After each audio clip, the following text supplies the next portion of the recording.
Barbara, so good to have you on the show today. Thanks for joining.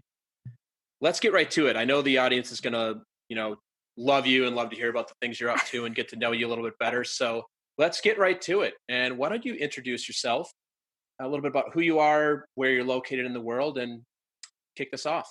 All right, Jason, it's so nice to be here. Thanks so much for having me. I am Barbara Churchill, and I am a confidence and leadership coach. I specialize in helping women either in the entrepreneurial space or in the corporate space with their confidence in terms of their leadership and how they're showing up, with their clarity of vision, and with communicating that vision with their team. I'm located in the beautiful state of Minnesota, Minneapolis area, Hmm. and mom. I have 3 grown kids that, of course, I think are amazing, and married for a little over 27 years to a great guy, Joe, who you've met. And if chocolate is involved, I'm your gal. That's amazing. That's Yeah, amazing. yeah. So I do want to start by saying we're recording this podcast on Wednesday, November 13th. And as the audience probably knows by now, I am from Minnesota originally as well. I do not live there anymore. But Barbara, let's give each other a virtual high five for the Gophers and the Vikings. I'm telling you, oh my gosh. Yeah, I massive feel wins this like weekend. I feel like the seas parted, the heavens opened up. The Gophers, oh my goodness, Yeah, freaking out. If people felt the earth move, this is why. yeah, exactly. So for those who are So not good. football fans, the Gophers have had a, could say, mediocre football team for a very, very long time for the most Yes, part. And this last decades. weekend, on my birthday, they were ranked number 13 and they beat Penn State, who was number 4 at the time. The Gophers are now ranked 7th, which is the highest ranking they've had since 1961. Mm. So, and it's my alma mater. I can't remember. Barbara, did you go to the University of Minnesota as well? My husband is an alumni. Yes, he is a That's big right. deal. Yeah, he Yeah, is like yeah, holy Hannah. yeah. So I'm a Gopher, and Joe Churchill is a Gopher as well. So getting to celebrate in a true Minnesota fashion. I'm expecting to be let down later this season, but for Oh, now, stop! No, stop! Cancel! all right, yep, cancel. I'm just being honest. This is an honest podcast. It's the So Minnesota curse. the Minnesota curse. So always like to, after the intro, like to talk about how we met. So I'll let the audience know how Barbara and I know each other. Barbara and I met through a way that I met a few of the guests on the podcast through a really amazing public speaking program called Heroic Public Speaking. It's a company based in Lambertville, New Jersey. And we went through that program together, started a year ago now. So Barbara and I met in person at the first time there Mhm. in Lambertville, New Jersey. Yeah. And as it is also tradition of the show, I'd like to share with the audience our first impressions of each other. And you and I have not shared this with each other yet. So this is real No. time, folks. This is improv. This is real time. We're going to talk about what Barbara and I thought of each other the very first time we met each other, which would have been December of 2018. So, Barbara, I would love to hear from you what your first impression was of me. Oh, sure. I get to go first. Of course you do. It's So my I show. think if I remember correctly, um, I think you like arrived later on in the process. I'm not sure. Maybe like a I day. did. I'm not. Well, no, what happened was through work, I had to go to Israel in November. So I wasn't there. The program is four different sessions in 4 months. I missed the first session because I was in Israel for work. Yes, that was it. Because then I thought, who is this guy coming in December? What is happening? Yeah. So my first impression of you truly was that you were super high energy, and really open to helping people. And by the end of our time together, you were like so generous with your time, uh, comments, feedback, support, all of that stuff. I mean, it was just like you were Mr. Energy, you just hungry to learn, connect with people at this uh,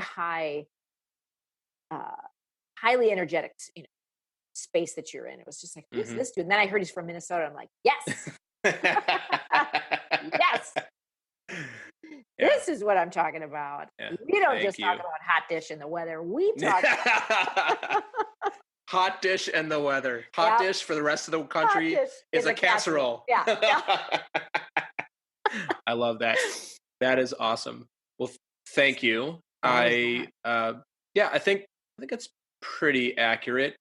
So about myself, I'm going to be humble about that.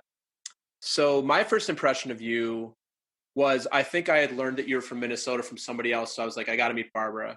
And my impression of you was, well, first of all, a little bit of background. I had just signed up for my coaching program.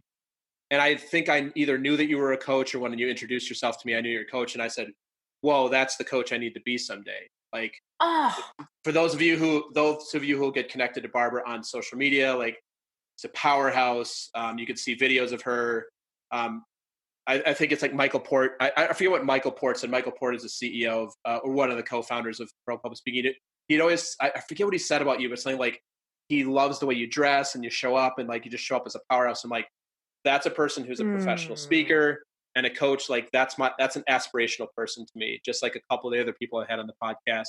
And then when we started talking about Minnesota, I said, oh, and she's also really cool and lives in a suburb that's right by where my parents live. And we've got that. Yeah. So my impression of you is just like powerhouse coach, powerhouse speaker, somebody who's out there doing the work that I aspired to at the time. And now I'm actually getting to do. So funny how things work out in about a year. that So that is was my first. that's so kind. Thank you very Yeah. much. Thank You're you. welcome, Barbara. I receive that. Thank you. I will. That's good. That's really cool. And let's be really clear for those of us listening, not from Minnesota, receiving compliments is not something that we like doing. At least for me, it is not something that I love doing. Oh, I'm telling you, if you will know if somebody is from Minnesota, because there is this, aside from, sometimes it's difficult to receive compliments, we kind of want to just shrug them off. That's just a human thing. But in Minnesota, there's this added layer of a culture that you better not be too big for your britches, sister. You better not oh my God.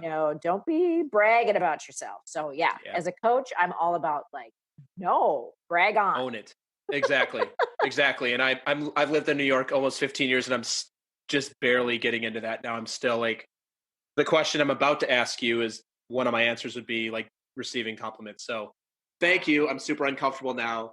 Now we're gonna make the rest of this about you, so you don't have to compliment me anymore. Yeah. So let's kick this off. And I am again to say I'm thrilled the audience is gonna love you. So tell us about something that you nerd out about. Well, this is so funny because I'm like, what do I nerd out about? And when I think the word nerd, I always think of, technical stuff and all that stuff. But I nerd out about anything British. I am one of those, I'm not kidding. Downton Abbey, obsessed with Downton Abbey. Mr. Carson, I'm telling you, Mrs. Hugh, all of it. All of it. Lady Mary, I love the Dowager. I'm telling you, I can't even tell you how many times I've seen the entire series. And then I at public radio or public TV, I'm a member. I'm a sustaining member. And then when I saw that they had Downton Abbey tickets to the premiere, I'm like, how do I up my membership? What is happening? How do I get that? So I raised my level of contribution so that I could go to the premiere, and I went on Amazon and got an entire Dowager, outfit, complete with tiara.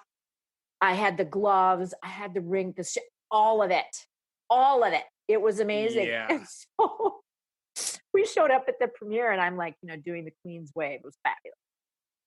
So anything British. I watched The Crown. I'm so excited that it's coming out on Netflix with the next season. Yeah. We have a change in the royals. Anything I got up and watched the wedding of Charles and Diana.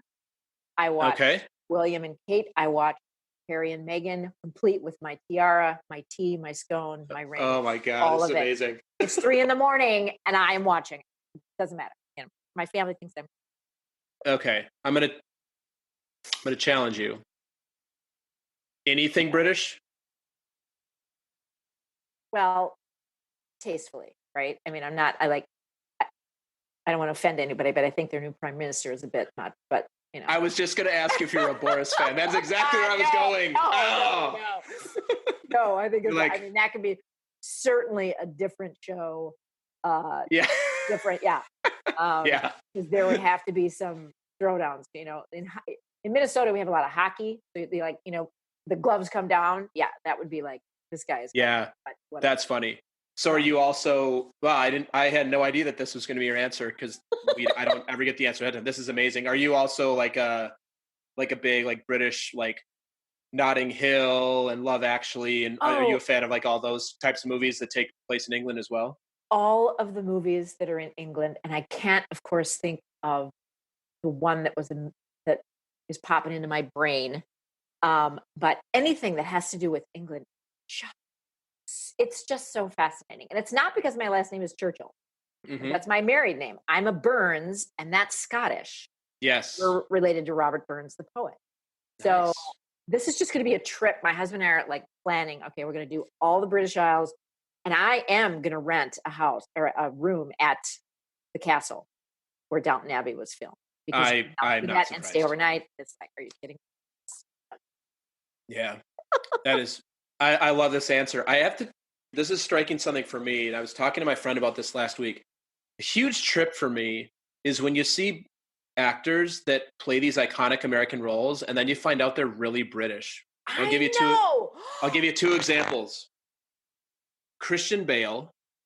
I picture him as like, you know, Batman. He's played, like in The Fighter, and then you hear him talk. He's like very posh British.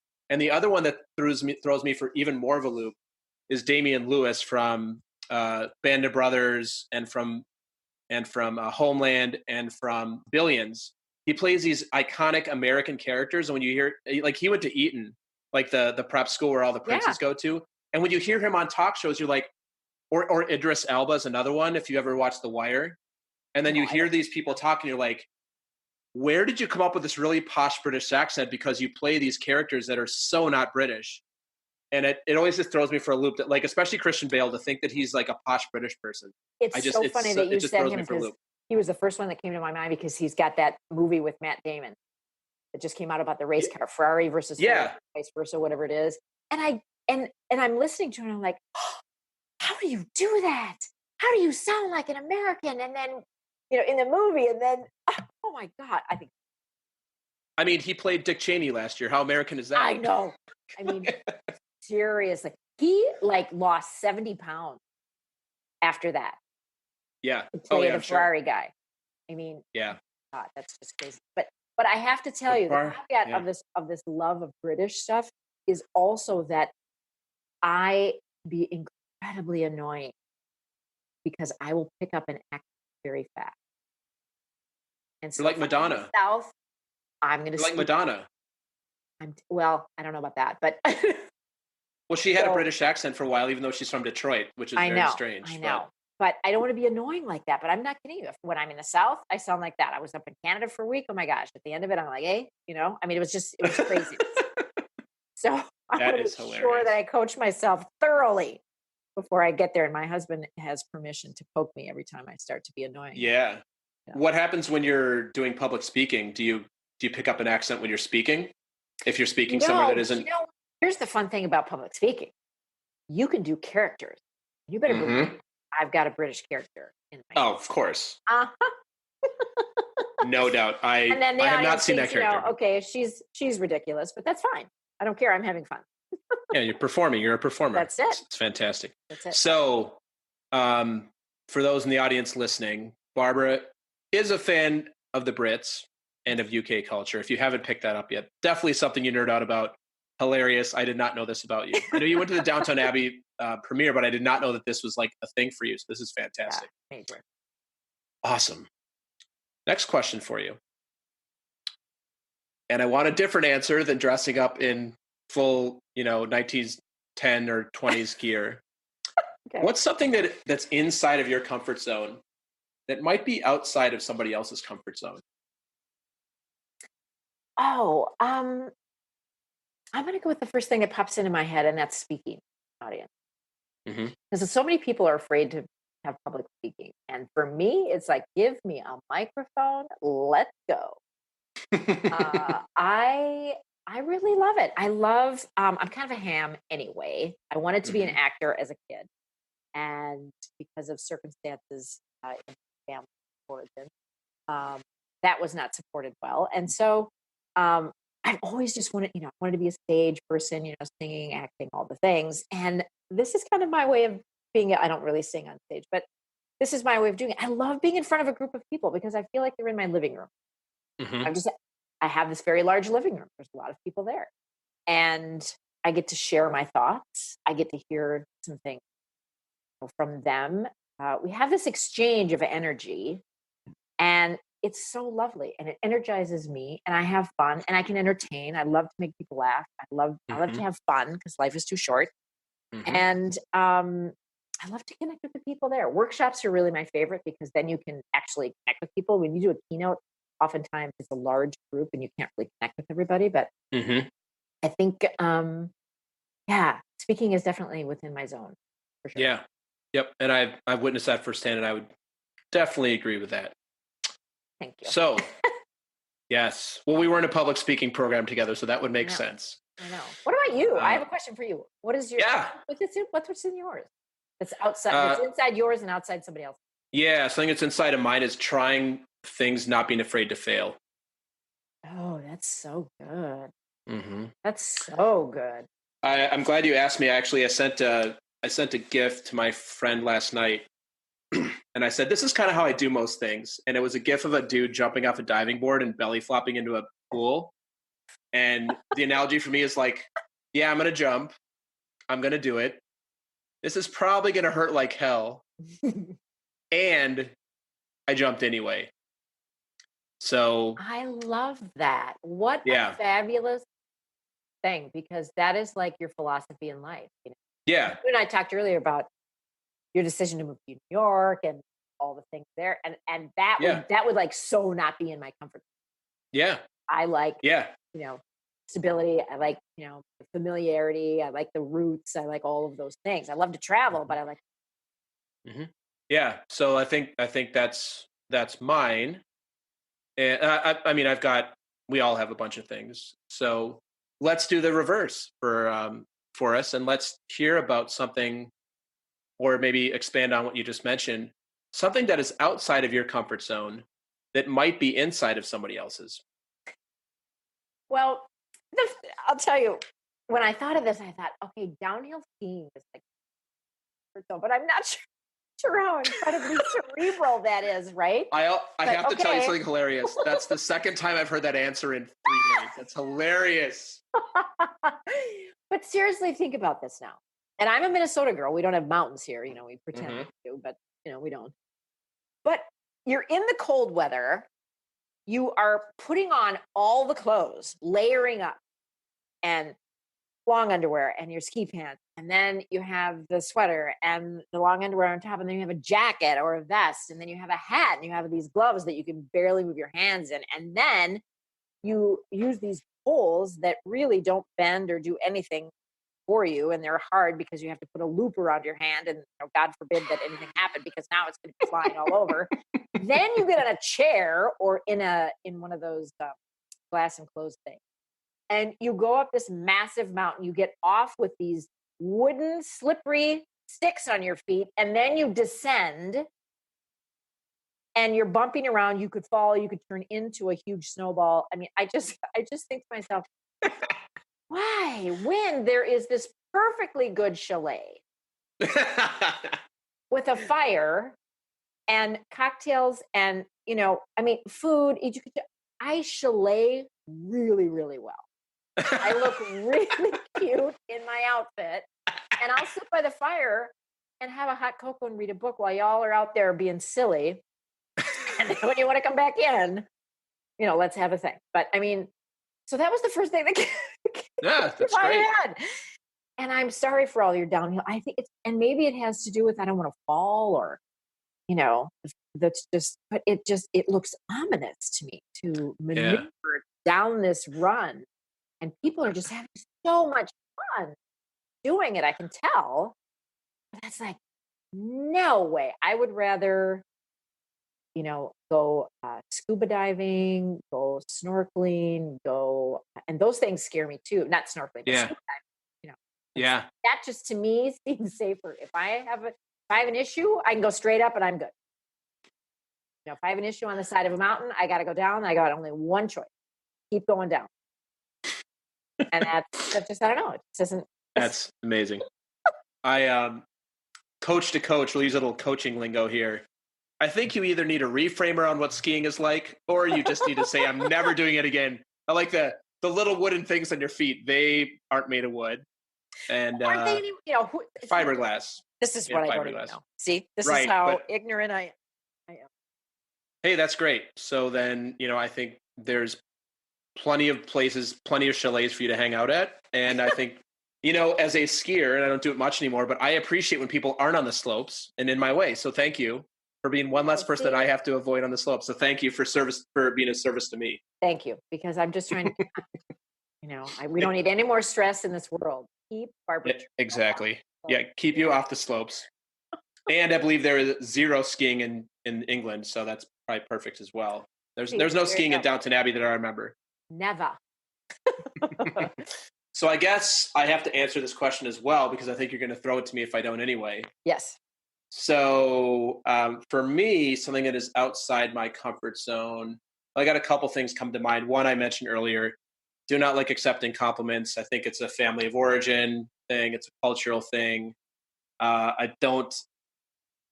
This doesn't sit well with me. I don't like accepting compliments, but I'm working on, to the word used, I'm working on receiving and saying thank you instead of, it's no big deal. Oh yeah, it was nothing. Discounting myself, discounting that. And then the second thing I think also is cultural, is like, I really hate talking about money. And that's so common. Yeah. And what's interesting is, and I think, I grew up in the culture. My parents are originally from Kansas. My grandparents are from Kansas. My great grandparents are actually English as well. So it's the reason I love you. Brownrigg was their. It's actually my step great grandparents, but their last name is Brownrigg, which is very English. And money is just not something that was ever talked about in my house, and there's nothing wrong with it. There's nothing wrong with the fact that I grew up that way. But coming to New York, when people actually just ask you what you make, I don't even know what to say. It's so weird to me that people that are that some people, not all, but some people from the East Coast, they tell you what they spend on things and how much it is for rent or their mortgages. I'm just like, we don't do that in Minnesota. That's not a thing. No. Yeah, it's really not. But you know what? It's fascinating because it's almost like we've been accosted by this directness. Now, I'm a very direct person in other things, but there are certain topics that you just kind of you are taken aback because it's not part of the culture of how we grew up. So that's groovy. But I want to go back to this receiving thing, because I think I learned this, and I wish I could attribute it to the person I learned it. It's been so long. When someone gives you a compliment and you discount it, which is so common for humans, particularly women, when you don't accept that, you're telling them that they're wrong. Oh, wow. That's what's happening. You're telling them that what their opinion of you is wrong. And think of when you give someone a compliment, meet someone, or when you're, talking with them, or a best friend or something, you give them a compliment. That is a gift that you're giving them. That is something. And when you don't accept it, it's like, no thanks. I don't want that. And when you think of it that way, it's like, oh, I don't want to do that to the other person, because I know how good it feels to do that, to give someone that, to compliment someone. It's like you want them to know this because you are so full of the appreciation of whatever it is. Yeah, that's a fascinating reframe. I like that. And it's so true, because, and then we'll move on from this in a minute, but this is actually an important thing. And I've had this conversation with my clients, and I'm sure you had with yours as well. The other thing culturally, and again, I'm stereotyping Midwestern culture, Minnesota culture, but this is generally the people that, like the way I grew up and everything, is like, I love to give other people compliments. I'm very uplifting. And like you said, like I want to tell other people how much I like them and all the things they do well. But when people do that for me, I don't like to hear it, but they're just me doing that for me, and they're getting the same value that I get for doing it for other people. It's like it's a very like blinders on approach, I think. Yeah. So Barbara, you're making me think about how I can continue to work on this, because it's a work in progress. I'm still Yeah. not great at it. Still not great Yeah. at it. But Yeah. I'm glad you asked me these questions, because why don't you just take over? You just take over the podcast. And, No. what else do you want to know about me? Maybe that's a whole nother episode. I'll come back and I'll interview you. Yeah. And on that note, we're going to talk about Barbara. Don't ask me anything else the whole time, because it's not about me. No, but it's no, but thank you for actually saying that. And I think that's valuable to the audience to think about, like, what do you do when you get compliments? How do you like to give compliments, and do you receive them? And think of it as like when you don't receive them, and you almost, in a way I'm hearing it, it's almost like you're arguing with them. Yeah. So like, well, no, it's not really. Like, okay, Yeah. you're not trying to, and it actually just, it makes you smaller, and it probably doesn't make them feel good, versus thank you. And then you go beat yourself up behind closed doors. Sure. Yeah. Yeah. Very Because cool. here's what it is. It's their belief and their experience of you. That's right. So it doesn't matter what you think of you in that moment. They are sharing their belief and their experience of you, and you need to just be gracious and say thank you so much. And even if you don't believe it at the time, when you continue to practice that, pretty soon it's going to be like, damn, Yeah. pretty darn cool. You know? Yeah, exactly. That's thought-provoking stuff. I hope I know I got something out of that. I'm sure the audience will as well. Take your compliments, people, and say thank you. And just receive them. So you had mentioned speaking is something that's inside your comfort zone. So I'm sure you've thought about this before. And so the question I have for you is, I'm going to give you 5 minutes to give any speech you want, and you have the world as your stage. So you get to broadcast across the globe. We can see you on the internet, on television. If you're in the 1920s in England on the radio, say that you're giving the speech there, you can give it to the people in the castle. What would you give your speech on, and why? Such a good question. And I know exactly what I would, and I've developed it, as a matter of fact. It's all about trusting that inner wisdom. And this might sound like, oh, la la la, that's coachy stuff. But truly, my experience with this has been major at certain points in my life. One in particular was in January of 2009, when it was a cold morning, and I'm just laying there doing my morning routine, doing my journaling, reading my book. All of a sudden, I hear a voice in my head say, "Take them off. It's time." And what was that? Take off my glasses? What is happening? And then I kept hearing that message throughout the next few weeks. I'm making spaghetti sauce. I'm in the shower. You always get those great, moments in the shower when you have mind-blowing realization. And I figured it out because I had a breast self-exam card in the shower. It meant, take my breasts off. It's time. Now, I'd had a history of, all kinds of tests and biopsies and all the things for the last 20 years. And it really, nothing ever came of it. Everything was clear and it was always good, but it was so stressful. Every 6 months you're having a mammogram and then you have to have a test. I was like, so when I heard that, it just made complete sense to me. And I thought, yeah, go. So long story short, had several doctor appointments. They all agreed with what I should be doing. And I went and had a double mastectomy proactively. And turns out it was one of the smartest things I ever did, because when they do that surgery, they send the tissue off to the lab. I'm getting chills right now. I'll never forget when my surgeon called me. I'm sitting, in a lazy boy, because that's what you have to sleep in for 6 weeks. She calls me and she's out of breath, and she said, "Listen, I'm between surgeries, and I just had to tell you, I'm so glad that you did what you did, because you were taking time off." And I was like, what has happened? He goes, you had breast. And I'm so glad that you did this. And I was You like, actually had breast cancer? yeah, My yeah. God. So I get emotional talking about it because it's just like that inner wisdom saved my life, right? Um, I have had several instances, not quite as dramatically as that, but we all have this voice that we have this wisdom. We look to the outside world for approval, for what we should do next, for all of these things, when really we know what's best for us. Nobody else does. We know this. And it's not a muscle that we exercise off all. What we typically do is listen to that critical voice that's a whole lot louder, a whole lot more negative.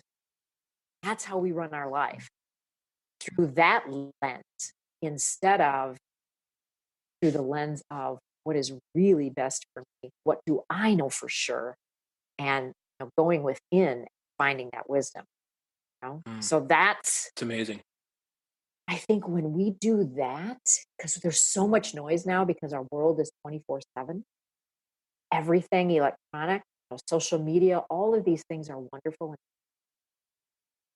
And we have all these high anxiety rates, depression rates, suicide rates, bullying rates. All these things are amping up. And it's because we're looking to the outside to validate, affirm our value. And what we need to do is look inside, just have knowing that we are enough. We are worthy. We're just worthy because we breathe. Mm. Anything else we accomplish is gravy. We as human beings are worthy because we are here. And that message really is important to me because I've struggled with the other messaging for vast majority of my life. And so Mhm. um, that that is what I would speak about. And that would be a speech that the world definitely needs to hear. Yeah. Definitely needs to hear. Well, thanks for sharing that, and thanks for sharing the story about trusting yourself. Before we move on, just for the audience specifically, any advice or coaching on how do you hear that voice? I know a lot of people will say, "Oh, that I don't hear that voice," or "It's hard for me to trust myself." Any quick tidbits or advice on how to tune into that voice? Yeah. And my clients are high performing, high achieving people in leadership, right? I mean, we're fast paced. We have things to do, very successful. And so when they hear things like, well, you just need to meditate. You just need to, they're like, yeah, that's not going to happen, sister. you know, but I will say there are things that you can do. Now, I have a morning routine all the time. Here's the deal: when you journal, some people are going to go, they're going to groan. Journaling, I'm telling you right, it when you do a brain dump of what's happening in your brain onto a piece of paper or three, it is amazing that the garbage that just comes out. We have to clear Mhm. out our brain because we have between 60,000 and 100,000 thoughts pass through our minds on a daily basis, depending on our stress levels. 95% of those are habitual thoughts. 80% of those thoughts are negative. So there's a lot of junk Mm. that we just recycle. Okay. And we have to dump that out and get to the good stuff. So it is about slowing down, but you can slow down. If you ride the subway, you could slow down. You could just, I'm not sure you want to close your eyes in the subway in New York, but, um, you know, Depends which line. depend on what, yeah, right. But you can take 2 minutes in your office, close the, shut everything, and just deep breathing. I teach my clients how to breathe because when you breathe properly, most of us breathe out of our chest. Mhm.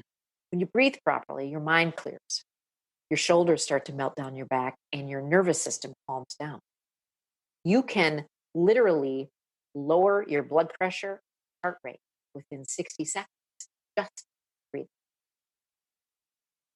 So for all my yogis that are listening, you guys already know this, but when you do a deep belly breath in through your nose, exhale slowly through your mouth, you do that 2 to 5 times, it is amazing. And you just sit with it. The clarity will come. Oftentimes we want answers in that moment. We ask a question, we want an answer in that. Oftentimes it doesn't come in that moment. It'll come when you least expect it. You're driving home, when you're, in the kitchen loading the dishwasher. All of a sudden, something pops in. So instead of occupying your brain with all of these things, distractions, allow yourself some space to hear. Mm. Yeah, I was as you were describing that, I was doing the breathing exercise because I'm not a Wow. yogi. That's it's very calming. Yeah, it really is. It's just, and we never get to great decisions. We never find clarity when we're all up in our head and we're tight. The Hmm. clarity comes with the calm. So if you want to make a really good decision and be clear on what you're doing, you got to bring everything down, center in, and then listen. Which is so opposite of my impression of how most people make decisions. Oh, yeah. And there's so much pressure in our society, particularly if you are in a leadership role, whether you run your own business or you lead a team. Uh, the pressure is on. We have, board members we have to keep happy. We have investors we have to keep happy. We have to keep our boss happy. We have to make, go, go, go. Wait a second. You know what? It's okay to take a beat. Make sure this is the right one. And Hmm. check in with your body, because you know what? We've all made decisions when we didn't have the data, right? We've all made decisions when it was just like, "Yeah, that feels right. I should do that." That's that inner Hmm. wisdom voice. Hmm. People call it a gut feeling because it happens in your gut. It just feels right. Hmm. That's when you tune in. Then ooh, that's the one I got to listen to more often. Yeah, that's really cool, Barbara. Thank you for sharing all that. I'm gonna go take a nap now because I'm so relaxed. Not quite, but I'm definitely my shoulders are down. Um, So good though. so no, it is that's amazing. You're inspiring me to learn more about that because I'm a meditator, but I'm not a yogi. Oh, But but you know what? You got the yeah, meditation thing going on. got the Awesome. meditation thing going on. Yeah. Yeah, Yoga is just meditation about, thing. to me, it's just like a spiritual massage. Just going It's amazing. flexibility, strength, just being. It's Yeah, amazing. Yeah. yeah, it's really cool. Well, you've been we've learned a little bit about your journey. I'd like to spend some more time and give you the space to talk, to really tell us anything about your journey to how we ended up here today in terms of um, your life, your career, the things you've done.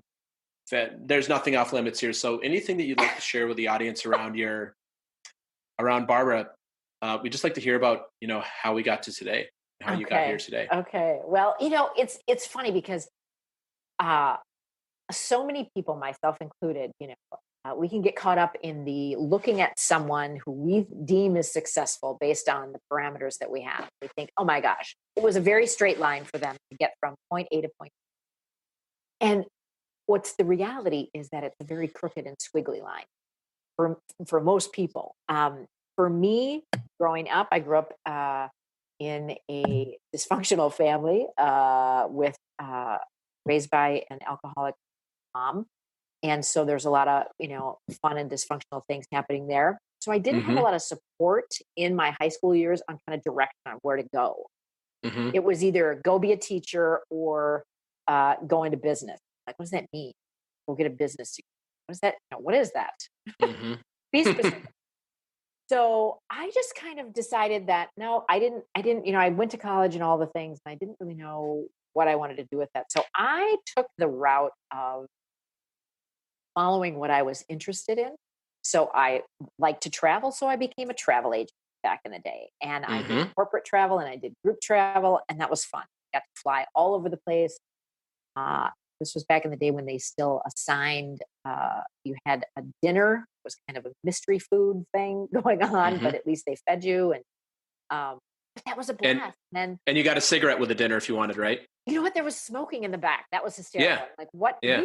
We are loaded with fuel. What is going on with that? But that was the deal. So, and then I got married, started having kids, and wanted to be home with my kids, but still wanted to be a vital business person. So that's when I got into owning my own business. And I was in direct sales for 10 years and built a large organization there, had a blast, trained at conferences and all those things. It was so fun.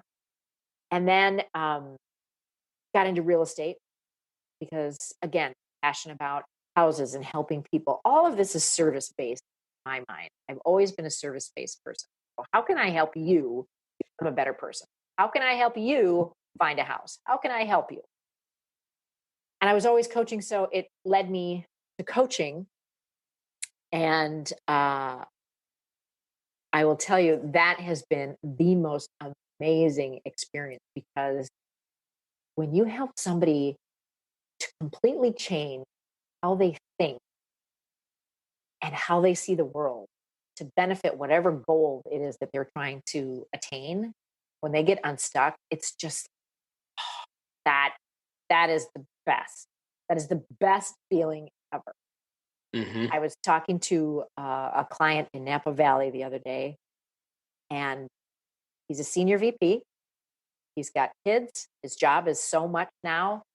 He works 15-hour days. He hardly sees his kids. He's lost what his values are. I mean, he knows what his values are, but he's not living them. And so there's so much disconnect and there's so much stress and all these. And it was like, when you hold up a mirror, here's what's happening. Here's how we can get to where we need to go. There's a gap.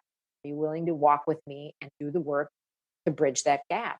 When people are willing to do that, anything is possible. Anything is Mm-hmm. possible. So because of the fact that I am, the speaking thing always been something good. My husband says, if this coaching thing doesn't work out for you, you could always work at QVC, because you can talk and talk and talk. Still based in Minneapolis, right? And Or and used I to don't know be. where they are. I think they're in Atlanta now. But I mean, Oh, okay. They used to film at the Mall of America. yeah. I mean, it's So yes, I like to talk, but I like to make an impact. You know, Mm-hmm. and it's not like I've had a perfect life, because I certainly haven't. I mean, um, I had a starter marriage. Some of us do, right? You date someone for a long time. You don't see the signs of the issues, right? And then you get married. I mean, the guy brought a date to our wedding. You know what I'm saying? I mean, what is happening? What was that? I'm sorry for laughing, but I know No, you've it been is happily funny. married I for a mean, long who time. does that? Who does that? Who That's gets married and forgets to stop dating, right? I that's mean, next that's next level. yeah, it's so funny. So, so yes, I learned, first question, when I started dating my husband. So, how do you feel about dating after you get married? Right? Okay. He says, no, I don't do that. Good. All right. Number one, he's good to go. We'll keep going. Um, so, so, you have things going on. I struggled with alcohol for a while, and that was fascinating. That was a fascinating journey. So I feel very, very blessed. Not have to worry about that. So it's one of those things that your path takes you to where you go because you have lessons that you need to learn. That's my Mm-hmm. belief. And I feel very fortunate that I've learned some of these lessons, because if we don't learn them, we're going to have situations. We're going to put ourselves in situations where, here it comes again. Are you going to learn it this time? Yeah. Some of us need a small touch nudge. Others need a mallet to the head. I tend to Yep. be a mallet to the head kind of learner. So, Mm-hmm.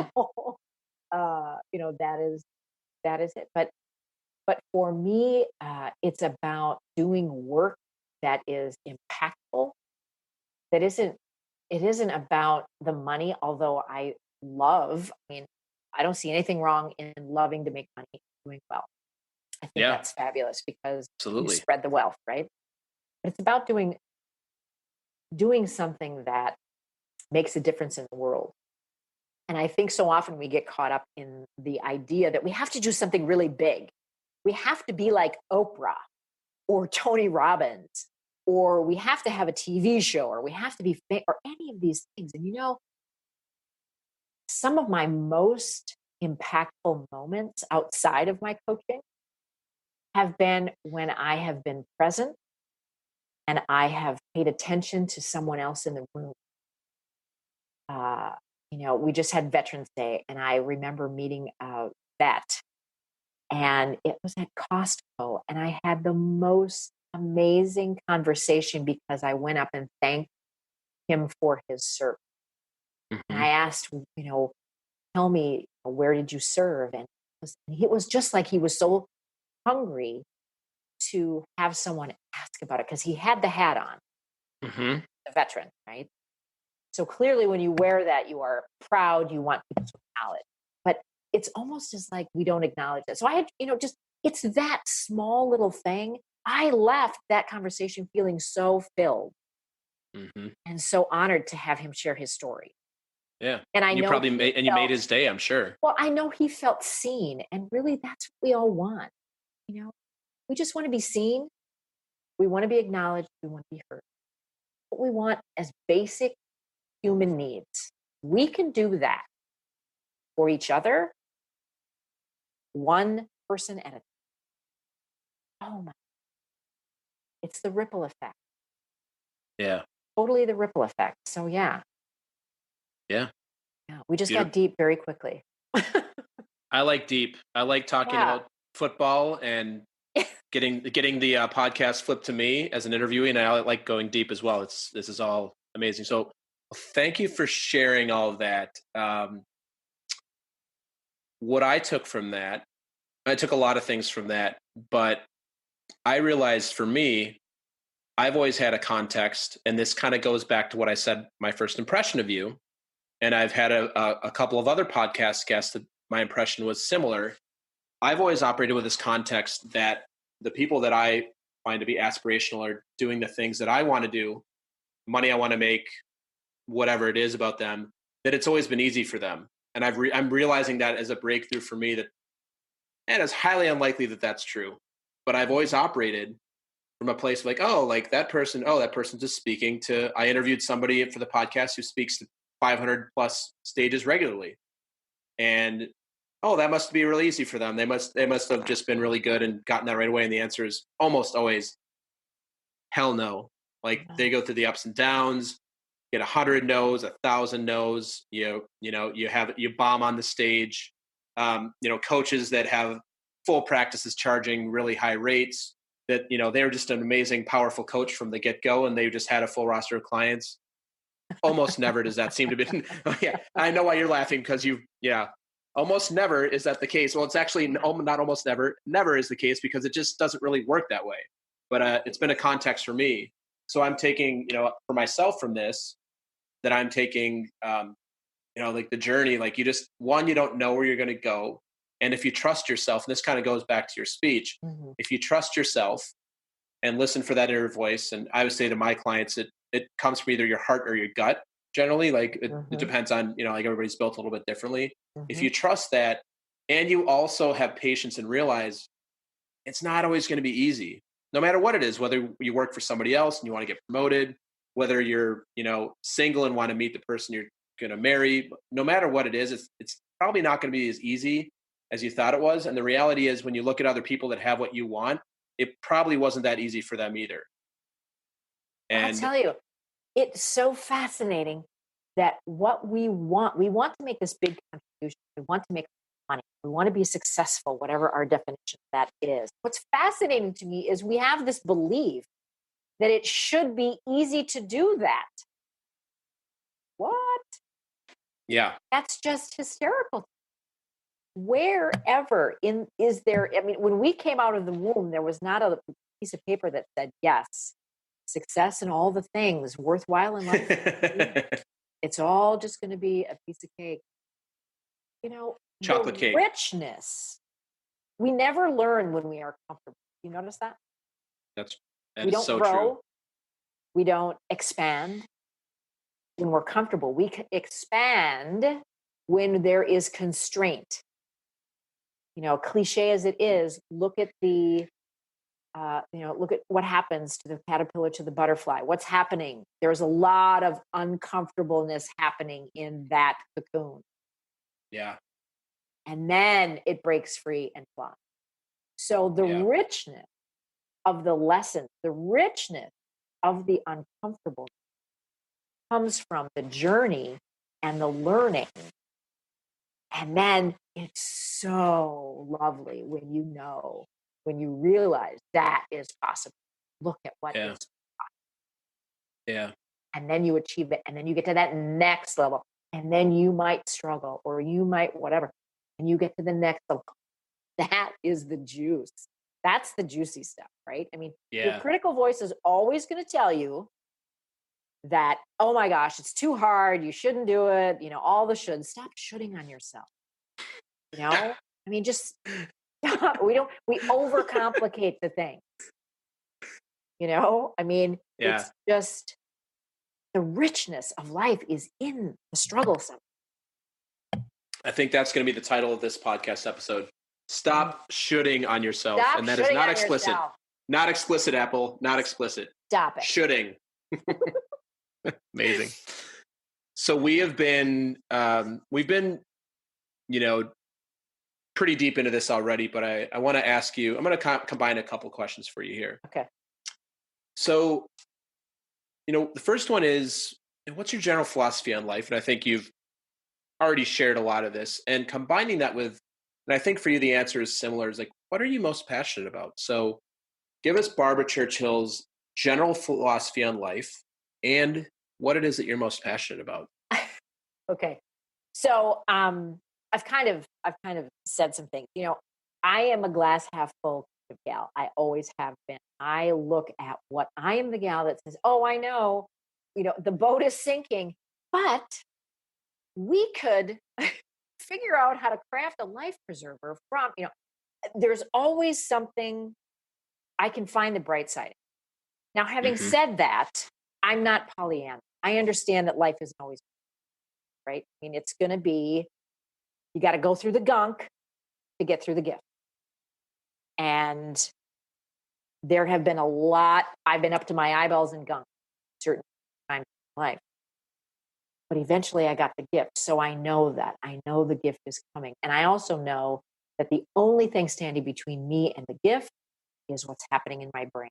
That's one of the things I'm passionate about sharing, is that we just really look at, without judgment, what's happening in our brain. It is life-changing. I mean, that's part of the work that I do with clients. And it's about being you. It's about being authentic. Because when I was growing up, I was told that I was too much. I either talked too much in class, thank you, all of my elementary school teachers. He's chatty, she talks too much. Yeah. I may have heard that as well. Yes, I'm a lot of energy, right? I mean, when people meet me, they're like, whoa, she's a lot. And I took that as, oh, you've got to tap that down. My brain went to, you know what, you better calm down. You better get smaller. You better not be quite so much. Yeah. And here's what I'm going to say. We are made individually for a reason. There isn't one person that is exactly like another person. So we don't want a watered down version of somebody else, of what somebody else. The world needs the absolute best and brightest version of you. So bring it. If people like you, that's fine. If they don't, that's fine. It doesn't matter. It's like, this is me and I like me. That's just, acceptance. When you accept yourself, it's so much easier to accept other people. Yeah. That goes to the thing of like the the thing that triggers you in other people, or the thing that annoys you about Yeah. others Oh, yeah. people, which is, we did a thing in my coaching program where we had to, on a piece of paper in the room with all of our other classmates, had to look around and pick somebody in the room that was the biggest trigger for us. We had to write down the things about them that were a trigger for us. And then they're like, okay, now what do each of those things mean about you? And I'm like, Yeah. oh dear God, no, please God, no, no, no, no. This is, oh no. And then I'm like, oh no, no. And I'm like, oh God, there it is. That's so true about me. I'm like, oh God. It is. And here's what's so important to remember is just to be fascinated by that. Just be, you know, look at what's happening in your brain. Look at how triggered you are by something else. What's going on in your brain? This is fascinating. Just be a observer rather than a critic, rather than a judger of Yeah. what's going on, because all Yeah. they are is thoughts, and they can be changed. Yeah. You know? Yeah. Totally can be changed. Yeah. That's a great, Willing to do that. message. Yeah, Yeah. Just be who you're created to be, because anything less is doing yourself and doing all of us out here a disservice. that's it. Just- Yeah. You were created to be a certain thing. And Yeah. now when you don't show up that way, we're missing it. Yeah. There's a void. We don't like it. Show up as Yeah. you. Yeah. That's really, yeah. It's not to say that that's easy, but it is something But you know we what? all should be striving for. It is a simple thing to do. We make things harder because everybody gets so easily offended now. We make everything harder in our brain. Yeah. So if I just show up and I say, Jason, you know what? It doesn't matter to me who you sleep with. It doesn't matter to me what your politics are, what your religion is. None of that matters. If you and I can connect and be kind and respectful, and I can learn from you and you can learn from me, that means, wow, that's amazing. Yeah. Because all the other stuff at the end of the day, it doesn't matter. Nobody's going to say, yeah, I wish I would have, been a better Republican. I wish I would have been a better Democrat. Right? Nobody's going to say that. Well, maybe a few people might actually say that, but whatever. But I mean, when you're at the end of it all, you're going to look back. You're going to go, what mattered to me the most was connecting with people, feeling of loving someone. It's those things. Yeah. Yeah. That's the real It's amazing. stuff. Yeah. Very cool. Very cool. Um, last couple of questions here for you.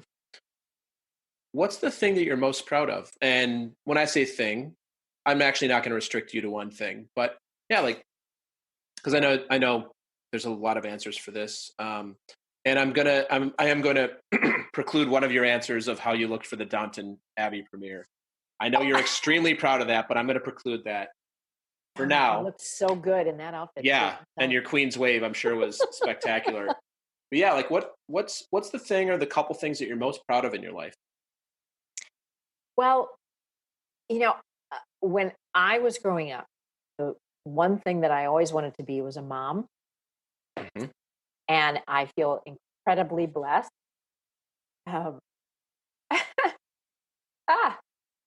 I feel incredibly blessed that I was able to have 3 kids and raise them with my husband. And they are amazing human beings in my mind. And I will brag about them. Minnesota be damned. I'm going to brag about my kids, right? Oh yeah. They are amazing individuals, all very, very different. It's always fascinating. Kids come from the same parent, so different. Mm-hmm. I'm so proud of them and who they are. And I am also proud of the fact that there was so much dysfunction in my family of origin that did not spill over into the family that I created, my husband. And I'm very proud of that.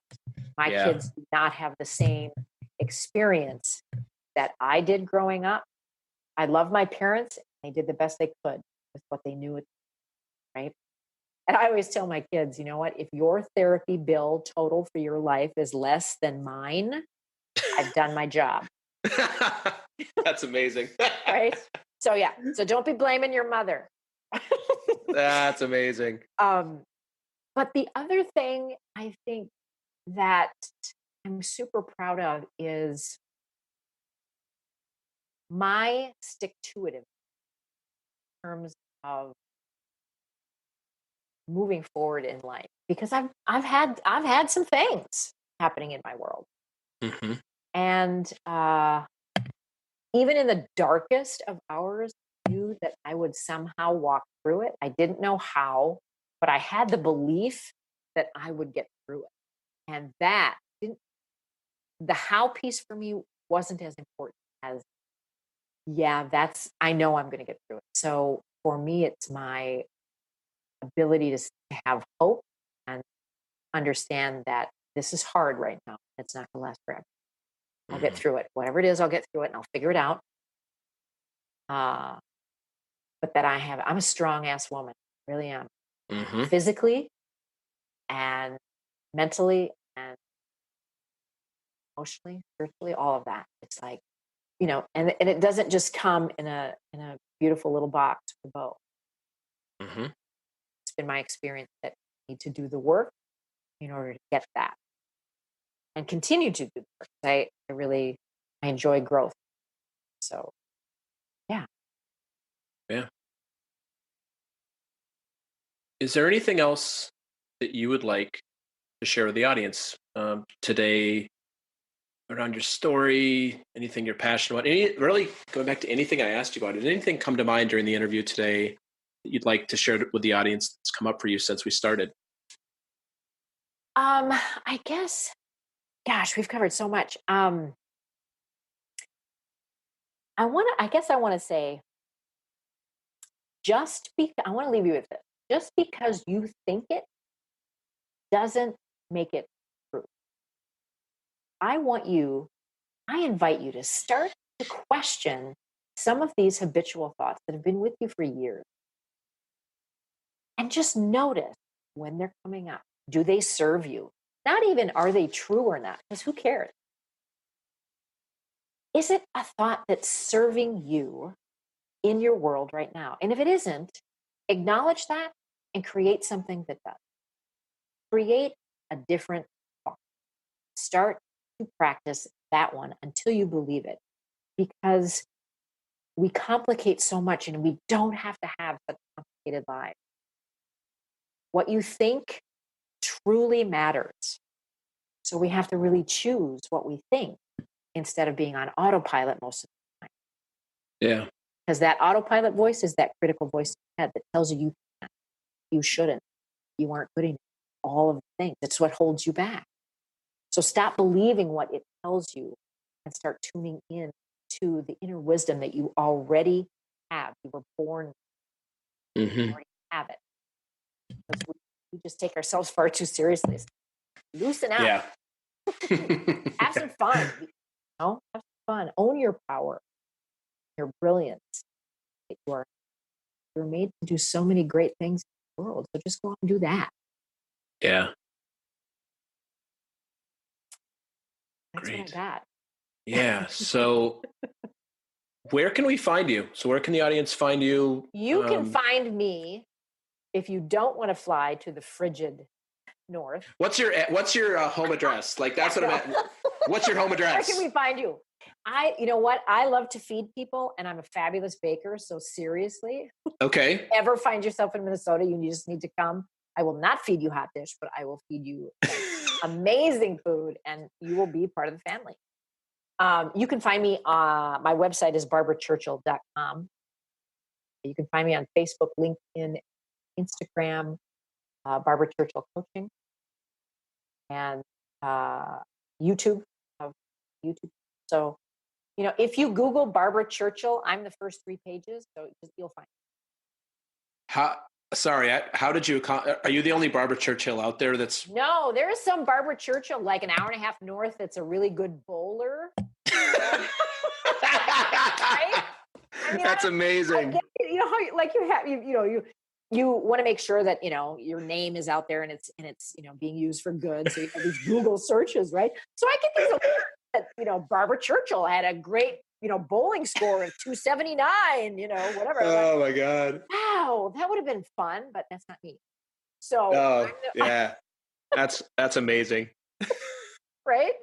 You're like So, up in like Cloquet or something in some small town upstate. I don't know. I think it's like near St. Cloud or something It's like that. But amazing. anyway, so no, Barbara Churchill coach. You'll find me. It's all good. So if you want to be coached by Barbara or get a good meal, you look for, this is the Barbara that we're listening to today. If you want to learn to bowl better or maybe even get some ski lessons, this is not the right person for you. No, this is not me. No, do not go for that. But I'm here to tell you, I have been known to make a carrot cake or two for some clients. Oof. I'm just saying. I'm hungry. Well, you've shared a ton of wisdom for us today. It's also a tradition on the show that you leave us with some words of wisdom. And the words of wisdom, I have a bit of a parameters. It has to be short, like a sentence or two. Words of wisdom, things you live by, something that the audience could throw on a Post-it note, post on their wall, keep in mind. And I have a few for you, but I want to see if you come up. I want to see if we're mind melded at this point around the same one, because you have a couple sayings that I think would be perfect for this session, but I'm going to see if we're aligned, if we're mind melded on this. So I'm going to hand it over to you to see if you're thinking if you're thinking what I'm thinking. Well, life isn't all beer and Skittles. We are so aligned. You do you. And that is more than enough. Thank you, Barbara. Thank you for the time today. It has been an absolute delight to have you on. You are personally an inspiration to me. So thank you for taking the time. I'm sure you've been inspiring to the audience. And just thank you again for being on today. Oh, Jason, thank you so much. It's totally my pleasure, my friend. Always happy to be with you. Thank you, Barbara. Bye.